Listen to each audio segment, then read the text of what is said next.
Myth Monsters, my name is Erin and I'll be your host for these little snack bite-sized podcasts on folklore and mythical monsters from around the world. These podcasts focus on the actual cryptids, folklore and mythic monsters from global mythology rather than focusing on the full stories of heroes and their big adventures. I'll also be dropping in some references that they have to recent culture and where you can see these represented in modern day content so that you can learn more and get as obsessed as I am about these absolute legends of the mythological world.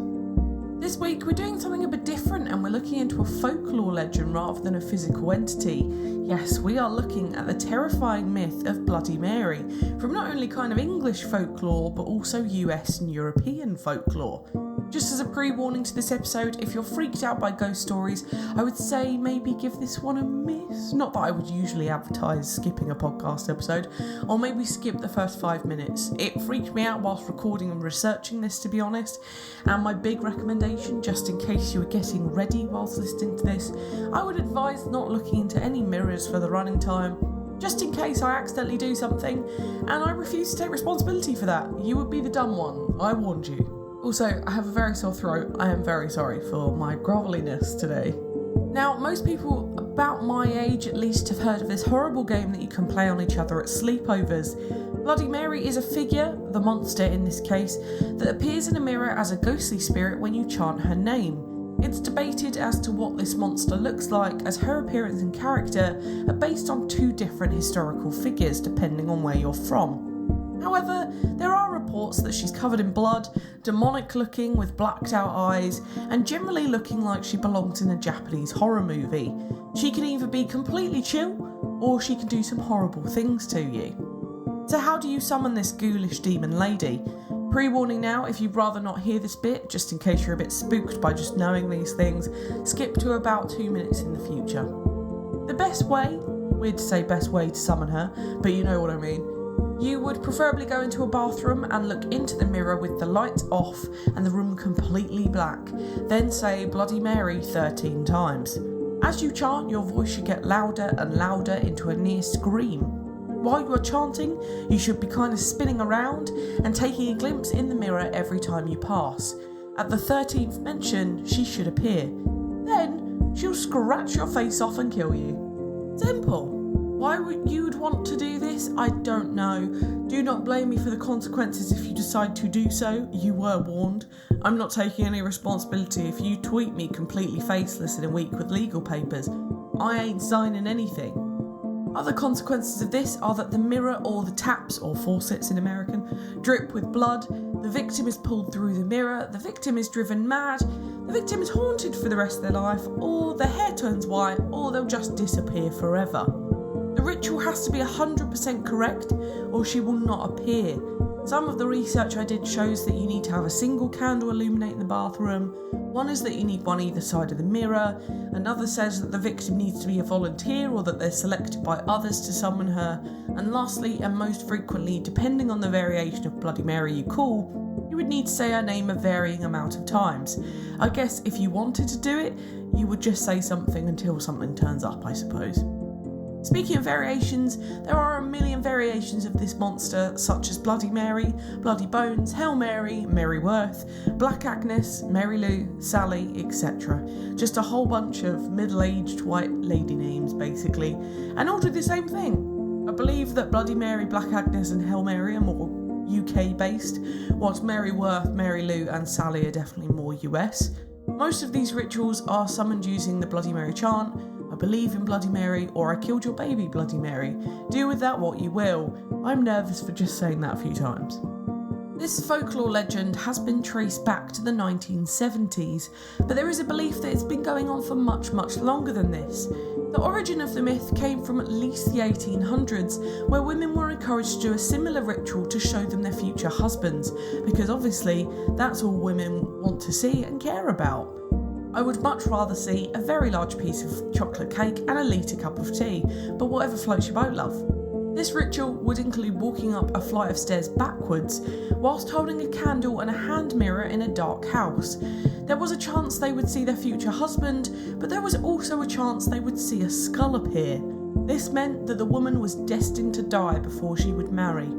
This would scare the daylights out of the women involved, as it meant their use in this world of industrially emerging England was pretty much nil. Over the years, this developed into the Bloody Mary ritual and has actually got a few mirroring folklore tales in the Eastern world too, with the Hanako-san in Japan, for example, which we'll do in another podcast episode because it's scarier and there's a lot more info. You should know the drill by now, surely.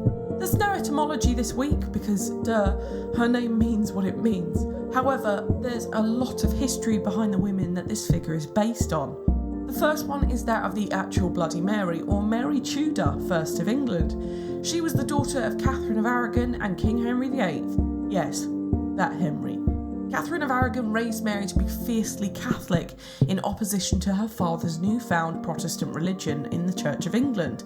And following the death of Henry and her younger brother Edward VI, she was next in line to the English throne before her younger sister Elizabeth. Bear in mind this was about 1553. She had struggled immensely growing up with probably what we call endometriosis now, but horrific menstrual pains basically. She also had many phantom pregnancies with her husband Philip of Spain, which is pretty horrific too. She's actually one of the most well-known examples of phantom pregnancies.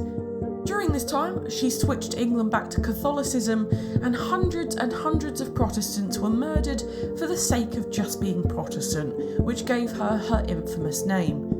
She actually ended up dying of suspected ovarian cancer, and is why the myth in the mirror is linked to her killing a baby, as that's kind of all she ever wanted. After her death, Elizabeth I of England, daughter of Anne Boleyn, and Henry VIII took the throne, and England entered possibly the most powerful age that we have ever had historically, until Queen Victoria in 1837. The other most well-known woman in this myth is Elizabeth Bathory.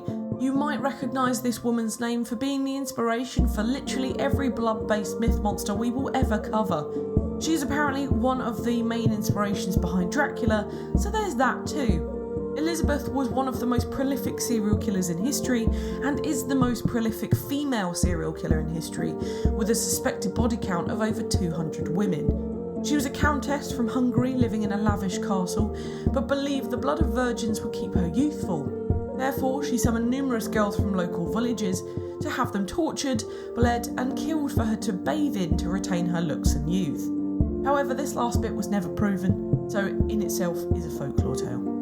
She was caught in 1610 and imprisoned in a castle in Slovakia until her death in 1614. She had horrific epilepsy due to her parents' inbreeding, and some believe she was actually trying to figure out a cure for this through the blood, then realised she quite enjoyed the killing of them. She's very often linked to Satanism and witchcraft, which is why she's kind of associated with this myth. Sometimes, more in the modern world with Bloody Mary, it's modernised to be a woman who died in a car crash or died in childbirth and wants her child back, but these two are the most significant links to who this apparition claims to be. So why do kids still try to summon Bloody Mary when they know the possible consequences of it? There's actually a really cool couple of theories behind this. The first one is apparently the ages between 9 and 12 are labelled the Robinson age by psychologists. This is the period where children need to satisfy a craving for excitement by doing ritual games and playing in the dark. They are in some way looking for a safe way to be in danger, if that makes any sense, trying things in a safe space. Another one from folklorist Alan Dundes suggests that the story is kind of an initiation ritual into womanhood. He has said that the Bloody Mary legend revolves around blood suddenly appearing, and that the ritual typically takes place in a bathroom with girls who are right on the edge of puberty. So it can link quite nicely into the start of menstruation and the start of periods. So how fun, what a lovely thought. Apparently there have been studies into how our brains work with mirrors. Now this is interesting. Apparently if you stare into a mirror in a dimly lit room for a while, it makes you hallucinate. Your facial features will start to look like they're melting. You can see animal and ghostly faces too. It's called the strange face illusion, and basically the brain gets so confused that it starts to doubt its own facial recognition system. Think of it as you've accidentally smudged your iPhone camera before doing your facial recognition to turn it on. That's what your brain is trying to interpret. But basically, we are pre-programmed to get frightened when we do this for too long. So realistically, just the idea of Bloody Mary whilst looking in a mirror can make you see her, but it's just your brain getting scrambled. On to cultural significance for art, there is a wonderful painting from the 20th century of a woman doing the "show me my future hubby" trick. It's actually taken from a Halloween greetings card, and I really love it. I'm going to post it on Twitter as there's no artist or name attached to this piece. Now I know what all the adults are thinking listening to this too. Yes, there is a cocktail called Bloody Mary. No, it's not based on the folklore tale, but the Queen herself. However, we'll work through this. It's apparently a banging hangover cure, even though it has vodka in it. The colour of the tomato juice makes it look gross, but is meant to allude to it being blood, and is served with a big stalk of celery. It's not my thing, but you go for it. For movies, we actually have a few. She appeared in Urban Legend, Paranormal Activity 3, Bloody Mary, Dead Mary, and The Legend of Bloody Mary. Also, the myth goes on in other forms of films like Candyman, Constantine, and Haunted Mansion, for example, where there are scary figures summoned from or sealed within mirrors. There are actually a few TV shows too. She was famously in X-Files, a massive character in the first season of Supernatural, Charmed, Ghost Whisperers, and The Haunting Hour. Again, a similar summoning ritual is that of the Piggy Piggy in American Horror Story. I believe that's in the first season Murder House. For video games, she appears in Terradrome 2, Terranigma, and Identity 5, but my most favourite is Telltale Games' The Wolf Among Us, which has Bloody Mary as one of the main antagonists towards the end of the game. She's pretty scary in this, with massive symbols carved into her and glass sticking out of her at every angle. I spoke about this game in the Jersey Devil episode 2, and honestly, if you like story-based games, go get it. Apparently season 2 is coming, even though Telltale shut down a few years ago. My book recommendation of this week is The First Queen of England, The Myth of Bloody Mary by Linda Porter. This is a really cool book if you're into history like me, and you can read all about the Queen that has the bloodiest history in England. It goes into the myth of Bloody Mary and also as her as a person, so it's a really good read. And if you fancy more of a scare, give The Woman in Black a read. It's slightly related, or better still, go see it in a theatre. I managed to watch it and I'm the biggest scaredy cat going. I did cry though, just saying. Now it's time for Do I Think They Existed? Now, I'm biased with this one because it is something that I grew up very much believing in, and honestly, before I researched this episode, I would have full on said that yes, I believe this one exists and absolutely refuse to say this in a mirror to find out. However, following what I learnt about the brain in the last bit of the podcast, that really makes sense to me. And I love the idea that creepypasta exists and scary videos on YouTube so that kids can get that bit of adrenaline in a safe environment as long as that content is explored in a safe way. Not done as a prank or to mentally vulnerable kids, which I'll be honest happened to me and then gave me horrific fear of anything scary throughout my entire life. I do actually begrudge the way I was introduced to horror, and I wish I could redo that part of my life so I could safely be shown things that give me an endorphin rush now, but still cause me to have nightmares for 4 months.